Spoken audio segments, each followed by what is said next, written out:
ఈ రోజు మన నిర్మల్లో జరిగిన స్వాతంత్ర దినోత్సవ వేడుకలు ఎలా ఉన్నాయో చూద్దాం ఒకసారి. ముందుగా మన నిర్మల్ పురపాలక సంఘ కార్యాలయంలో జెండా ఆవిష్కరణ జరగగా ఈ కార్యక్రమానికి గౌరవ మాజీ మంత్రి వర్యులు అల్లుల ఇంద్రకరణ్ రెడ్డి గారు, అలాగే మున్సిపల్ చైర్మన్ అప్పాల కావ్య గణేష్ గారు మరియు వైస్ చైర్మన్ అప్పాల గణేష్ గారు పాల్గొన్నారు.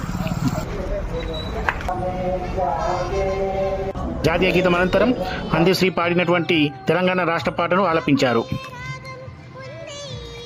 మరోపక్క మన గాంధీ పార్క్ వద్ద గౌరవ ఎమ్మెల్యే ఏలేటి మహేశ్వర్ రెడ్డి గారు వచ్చి గాంధీ గారికి కొబ్బరికాయ కొట్టి పూలమాల వేసి అక్కడ జెండా ఆవిష్కరణ చేయడం జరిగింది.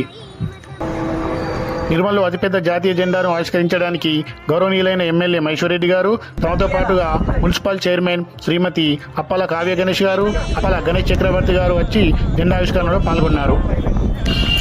అయితే ఇక్కడ కలిగిన విద్యుత్ అంతరాయం వలన గౌరవ ఎమ్మెల్యే గారు రోలింగ్ హ్యాండిల్తో జెండా ఆవిష్కరణ చేయడం విశేషం. తర్వాత సమస్య క్లియర్ అవ్వడంతో చైర్మన్ అప్పాల కావ్య గణేష్ గారు మరింత కార్యక్రమాన్ని పూర్తి చేశారు.